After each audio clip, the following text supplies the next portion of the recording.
आइए मंगलाचरण करें और रामचरितमानस जी की इस पावन गरिमा में, इस पावन मानस गाथा में प्रवेश करें। इससे पूर्व मंगलाचरण।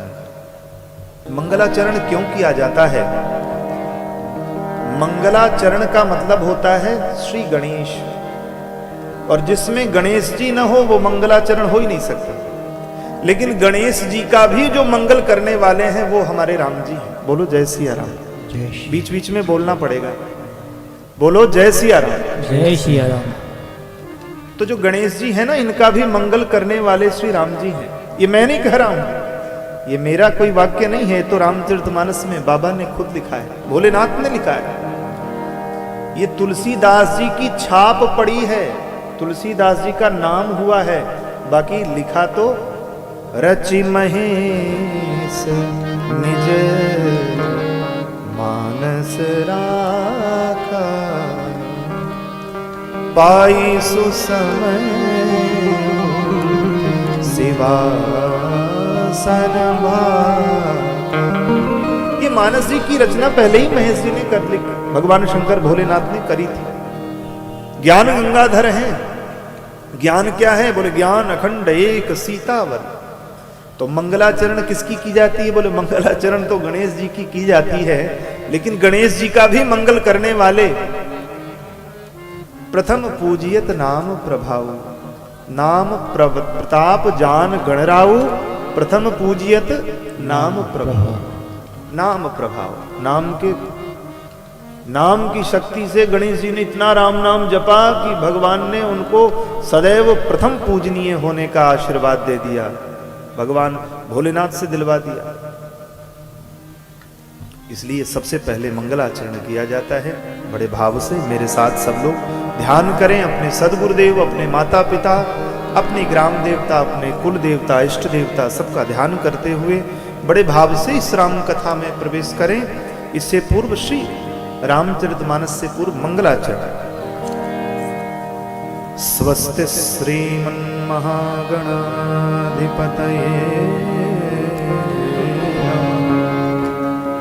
श्री सरस्वत्यै नमः। श्री परमात्मने नमः। श्री जानकी वल्लभो विजयते श्री सीतानाथ समारंभा रामानंदार्य मध्यमा। प्रेम सहित आसन धरहूं, सुनहूं कथा करूंगा। लोकाभिरामं रणरंगधीरं राजीवनेत्रं रघुवंशनाथं, कारुण्यरूपं करुणाकरं तं श्रीरामचन्द्रं शरणं प्रपद्ये। कर्पूरगौरं करुणावतारं संसारसारं भुजगेन्द्रहारं सदा वसन्तं हृदयारविन्दे। भवं भवानी सहितं नमामि। मनोजवं मारुततुल्यवेगं जितेन्द्रियं बुद्धिमतां वरिष्ठं, वातात्मजं वानरयूथमुख्यं श्रीरामदूतं शरणं प्रपद्ये। श्रीरामदूतं शरणं प्रपद्ये।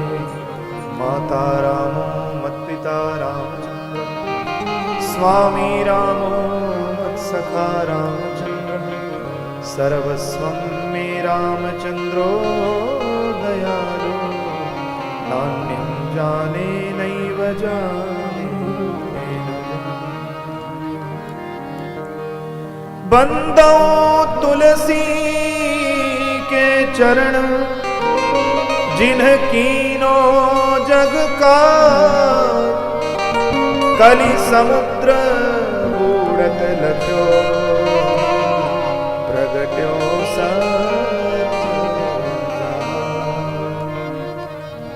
सिया राम मैं सब जग जानी करहूं प्रणाम जोरी जुग पानी। बोल राजा रामचंद्र भगवान की जय हो। बोल राम जन्मभूमि बिहारी सरकार की जय हो। जय जय श्री सीताराम जय जय श्री राम। आइए मन और वाणी को पावन कर लें कुछ क्षण भगवान नाम संकीर्तन से, बड़े भाव से, बड़े प्रेम से।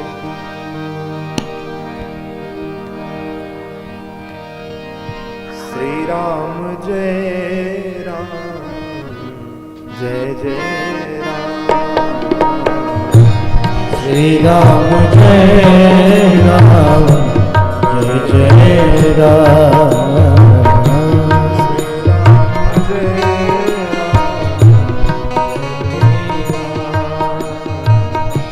श्री राम जय राम जय जय राम। श्री राम जय राम श्री राम जय राम जय जय राम। श्री राम जय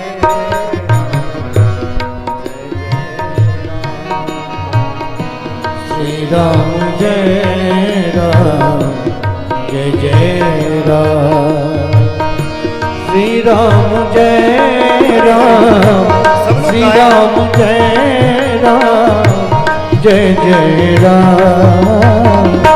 श्री राम जय राम जय जय राम। श्री राम जय राम जय जय राम। बड़े भाव से सब काली की सेवा करते हुए परमात्मा के नाम को जितना हो सके उतना प्रेम से गाएं, मेरे साथ गाएं।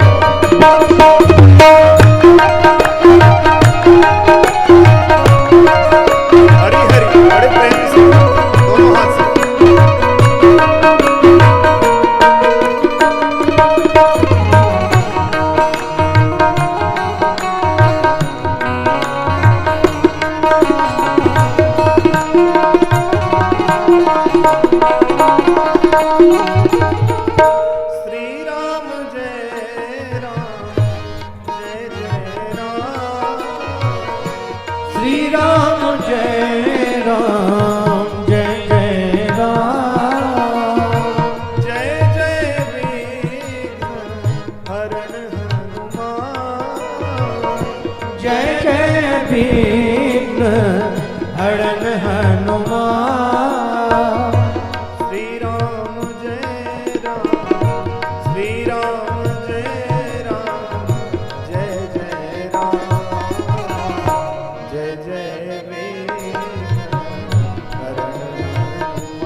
राम जय जय राम। श्री राम जय जय राम। श्री राम जय राम, श्री राम जय राम, जय जय राम। श्री राम जय राम, जय जय राम। श्री राम जय राम जय जय राम।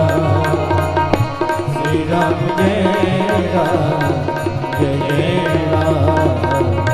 श्री राम जय राम, जय जय राम। श्री राम जय राम, जय जय राम। श्री राम जय राम, जय जय राम। बोल राजा रामचंद्र भगवान की जय हो, श्री हनुमंतलाल जी महाराज की जय हो, श्री राम जन्मभूमि बिहारी सरकार की जय हो, श्री सरयू मैया की जय हो। जय जय श्री सीताराम नमः पार्वती पते हर हर महादेव। परम मंगल में परात्पर अखिलेश्वर अकारण करुणा वरुणालय भगवान श्री सीताराम की महती कृपा के परिणाम स्वरूप हम आप सब जन यहाँ इस राम कथा के प्रथम दिवस में प्रवेश करें। मंगलाचरण किया है गोस्वामी जी ने। मंगलाचरण मैंने बताया, मंगल ही जिसका आचरण हो वही मंगलाचरण, अथवा तो आदि मध्यांत, आदि में, मध्य में और अंत में तीनों जगह जो मंगल करे उसको ही, उसका ही ध्यान मंगलाचरण होता है। और भगवान ऐसे श्री सीताराम जी ही हैं, क्योंकि ये आदि में भी मंगल हैं, मध्य में भी मंगल हैं और अंत में भी मंगल है। इसलिए श्री सीताराम जी को मंगल भवन कहा जाता है। मंगल भवन अमंगल हारी, द्रवौ सो दशरथ अजिर बिहारी। ये कोई और नहीं है, दशरथ के लाल है, ये वही राम जी हैं। इनके बारे में क्या कहा जाए। मानस गोस्वामी तुलसीदास जी ने लिखा, किसकी प्रेरणा से? बोले भगवान शंकर की प्रेरणा से।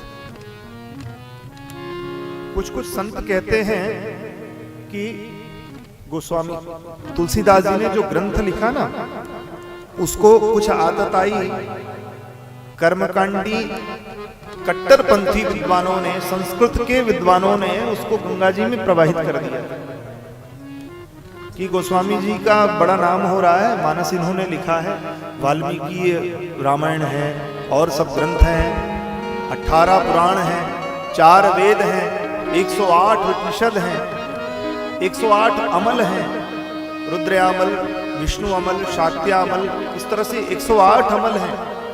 तो इन सबका अर्थ बेकार हो जाएगा, क्योंकि गोस्वामी जी ने अपनी मानस जी के अंत में लिखा है, या हम लोग अब आरती गाते हैं तो लिखा है उसमें, ये रामचरितमानस क्या है? बोले रामचरितमानस मिक्स फ्रूट जूस है। बोलो जय सिया राम। जय सिया राम। इसमें सब कुछ है, इसमें धर्म भी है, अर्थ भी है, काम भी है, मोक्ष भी है। जिस दृष्टि से देखिए उस दृष्टि से मानस आपके सामने, यही तो इसकी खूबसूरती, मानस जी की अद्भुत बात। हम लोग गाते हैं कि गावत वेद पुराण अष्टदश, क्षहो शास्त्र सब ग्रंथ को रस। मुनि जन धन संतर को सर बस, सारंस सम्मत सब ही आरती श्री रामायण जी। सार अंश सम्मत सब ही, ये सबका सार है। अब जब सार निकाल के दे दिया जाए, किसी भी यज्ञ का पूर्ण फल कोई बांट दे पहले ही, तो यज्ञ करने वाले, यज्ञ कराने वाले, यज्ञ में सहयोग देने वाले ये सब उसी तरफ पहुंच जाएंगे कि भैया यज्ञ का फल मिल रहा है, तो अब यज्ञ का फल ले और अपने घर जाओ। तो पहले ही अगर यज्ञ का फल मिल जाए तो सब लोग फल पे दौड़ेंगे। आम के पेड़ को हम लोग लगाते हैं, आम का पेड़, लीची का पेड़, अमरूद का, किसी भी फल का वृक्ष हम लगाते हैं। पहले पौधा होता है, फिर उसमें जल डालते हैं, बड़ा होता है, फिर और बड़ा होता है, फिर और बड़ा होता है, और तब तक इंतजार करते हैं जब तक वो फलीभूत ना हो जाए, जब तक उसमें फल ना लग जाए। क्योंकि हमारा मूल कारण तो वही है कि आम का पौधा होगा तो ऑक्सीजन तो देगा, वो अलग का विषय है, लेकिन सबसे पहले हमारा स्वार्थ है वो फल देगा, और जब फल देगा तो सफल पौधा हो जाएगा और हम लोग उसका फल आनंद लेंगे, हम लोग भी खाएंगे। इसलिए लोग फलदार वृक्ष लगाते हैं। तो अब पहले ही फल कोई ला के दे दे कि वृक्ष लगाने की जरूरत नहीं, भैया आपको जितना फल चाहिए ये ले लो और खा लो, तो आदमी वृक्ष से थोड़ा मन हटा लेगा कि चलो फल मिल ही रहा है, हमें नित्य फल मिल रहा है, तो क्या जरूरत है। इसलिए सभी विद्वानों ने सोचा कि ये तो सार ही निकाल करके रख दिए हैं, अभी सार को जो ले लेगा वो अन्य ग्रंथों को क्यों देखेगा। लेकिन ऐसा नहीं है, मानस जी अपने में परिपूर्णतम है। मानस जी तो साक्षात ही क्या है, रामायण है। रामायण जी में 24,000 श्लोक हैं। 24,000 श्लोकों को गोस्वामी जी ने मानो आधा कर लिया, और उन्होंने मानस जी में चौपाई के अनुकूल लिख दिया। कई संतों ने उनका विरोध, कई लोगों ने, विद्वानों ने, क्रूर विद्वानों ने विरोध किया। गोस्वामी जी ने उनको ग्रंथ को, गोस्वामी जी के ग्रंथ से दूर रखना चाहा, लेकिन ऐसा कई संत कहते हैं कि वो ग्रंथ जब गंगा जी में डाला है तो लोगों ने कहा अब तो गोस्वामी जी के पास कुछ होगा नहीं, तो ग्रंथ रहेगा नहीं, तो इनकी बात बनेगी नहीं, तो हमारी जय जयकार होगी। उस समय संस्कृत ही बोली जाती थी प्रायः, तो गोस्वामी जी को पता नहीं था। हनुमान जी ये सारी बात देख रहे थे। हनुमान जी ने सोचा कि सब गड़बड़ हो जाएगा, हमारे राम जी के लाडले भक्त हैं, गोस्वामी जी कोई और नहीं है, ये लोग समझ नहीं पाए। नाभादास जी ने लिखा है, कलि कुटिल जीव निस्तार हित वाल्मीकि तुलसी भयो। जो वाल्मीकि जी है ना, यही तुलसीदास जी ही, वाल्मीकि जी ही तुलसीदास जी के रूप में आए। ये अतिशयोक्ति नहीं है, ये यथार्थ है। नाभादास जी भक्तमाल ग्रंथ में कहते हैं, कलि कुटिल जीव निस्तार हित वाल्मीकि तुलसी भयो। वाल्मीकि जी ही तुलसीदास जी बनकर के आए हैं कि उस समय तो देश काल परिस्थिति में संस्कृत का बोलबाला था और संस्कृत कम हो गया। लोग मंदाह सुमंद मतयो मंद भाग्या ह्युपद्रवाह। भागवत जी में लिखा कैसे लोग होंगे कलिकाल के, बोले मंदाह सुमंद मतयो। नारद जी कहते हैं मंदमती होंगे, मंदभागी होंगे, सुमंदमती होंगे, और मंदभाग्या उपद्रवा, उपद्रवी होंगे। छोटी सी बात पे तुरंत कोई कह दो, थोड़ा कड़े जमान में किसी को कुछ कह दो तो तुरंत लड़ बैठेंगे, अरे हमको कहते हो। ऐसे लोग होंगे। मंदाह सुमंदमतयो मंदभाग्या उपद्रवा, उपद्रवा। तो ऐसे कलयुगी लोगों का कैसे कल्याण होगा, ये तो पढ़ेंगे नहीं। और मानस, रामचरितमानस, रामायण जी तो, ये रामायण जी तो संस्कृत में है, संस्कृत के श्लोकों को सब पढ़ नहीं पाएंगे।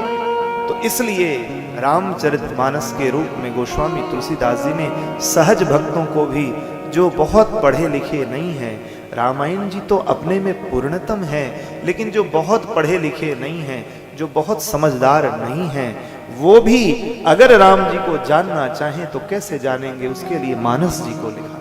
बोले रामचरितमानस की जय हो। ये रामचरितमानस है। कवि कहते हैं कि इतना रस है, रस एक वहां, यह संत की बानी है पानी नहीं, मल धोया करो कछु भीत नहीं, मन मैल वहां धुलती। इत डूबत जो तरी जात यही, उठ डूबत जो मरी जात वहीं, तो इस रामचरित के मानस से उस मानस की तुलना। कुछ लोगों ने मानसरोवर की तुलना मानस जी से की है। ये प्राय मैं कहता हूं कि मानस से मानसरोवर की तुलना की कि मानसरोवर में चले जाओ, राजहंस रहते हैं, दर्शन करो, आपको मुक्ति मिलेगी, भगवत भक्ति मिलेगी, योग मिलेगा। लेकिन राजहंस का दर्शन करना भी बड़ा कठिन है, क्योंकि मानसरोवर जाना ही अपने आप में कठिन है। मानसरोवर चले भी गए तो ज्यादा दिन रुक नहीं पाएंगे, भजन हो नहीं पाएगा, क्योंकि उतना तप, उतना सामर्थ्य है नहीं। तो कहने का अभिप्राय ये है, वहां पे उस मानस से इस मानस की तुलना नहीं की जा सकती है। किसी भी ग्रंथ से मानस की तुलना नहीं की जा सकती। सब ग्रंथ की अपनी अपनी महिमा है। रामायण जी साक्षात भगवान का अयन है। रामायण का अर्थ क्या होता है? बोले रामस्य अयनम रामायणम। भागवत क्या है? बोले भक्त्या भागवती कथा, जिसमें भक्ति की विशेषता हो वो भागवत जी हैं। और महाभारत बोले भक्त्या युक्त्या च भारतम, जिसमें भक्ति भी हो और तर्क भी हो, युक्ति भी हो, वो महाभारत है। कहा जाता है यन्न भारतम तन्न भारतम, जो महाभारत में नहीं वो भारत में नहीं। अच्छा, रामायण जी क्या है? बोले भक्त्या युक्त्या च व्युत्पत्त्या च भाति रामायणम परम। भक्ति भी है, युक्ति भी है और व्युत्पत्ति भी है, वो रामायण जी है। रम्या रामायणी कथा। चरितम रघुनाथस्य शतकोटि प्रविस्तरम एकैकम अक्षरम पुंसाम महापातक नाशनम। रामायण जी के श्लोकों का संकलन 32 श्लोकों में, 38 श्लोकों में वाल्मीकि जी ने किया, संतों ने किया। उसी को हम लोग राम रक्षा स्तोत्र कहते हैं।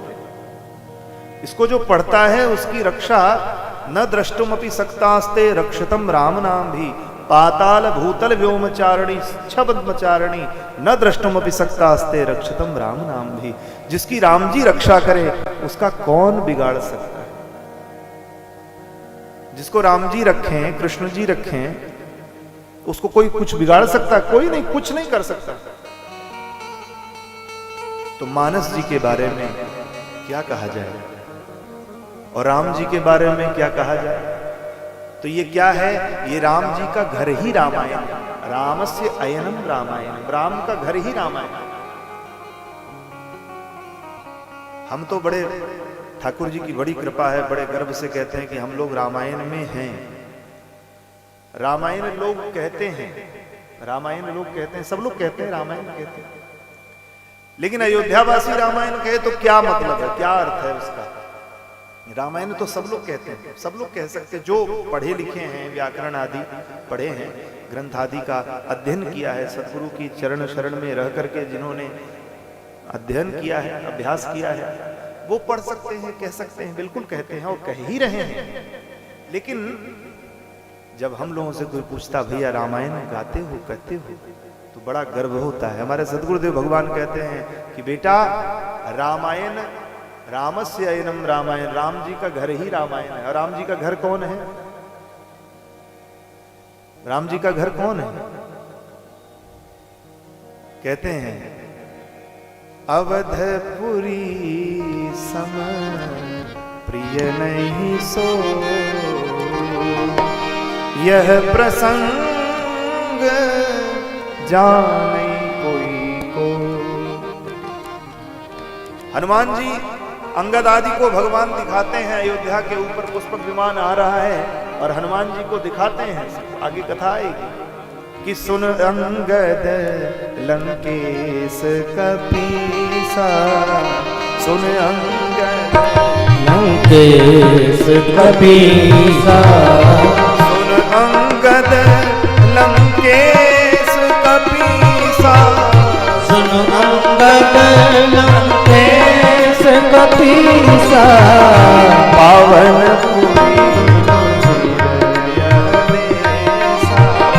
पावनपुर पवन खगेसा। कहते हैं ये कौन है? बोले ये मेरी अयोध्या है, सुनो ये मेरा घर है, यहां मैं रहता हूं। तो अयोध्या जी क्या हुए? बोले अयोध्या जी साक्षात रामायण ही अयोध्या जी। बोलो जय सिया राम। जय श्री अयोध्या राम। का कण कण रामायण है। राम जी का घर है अयोध्या और राम जी प्रकट हो रहे हैं, प्रकट होने वाले हैं। 22 तारीख को अपने भव्य दिव्य मंदिर में जब प्रकट होंगे तो पूरे संपूर्ण ब्रह्मांड की अलौकिकता का कोई वर्णन नहीं कर सकेगा। हमारे बाप दादाओं ने सोचा होगा कभी राम मंदिर बनेगा तो राम लला को देखेंगे, लेकिन ठाकुर जी की बड़ी विशेष कृपा कि हम लोगों के इस छोटे से जीवन काल में ही ठाकुर जी न जाने कितनी बार जन्मे होंगे, न जाने कितनी बार बड़े हुए होंगे, न जाने कितनी बार संतों के चरणों में खेले होंगे, तब जाके ठाकुर जी ने अवसर दिया है। हम आप सबको दिया है। आप सभी सादर स्वागत है कि आप लोग जीवन में एक बार श्री अयोध्या जी जरूर जाओ। बोलो जय सिया राम।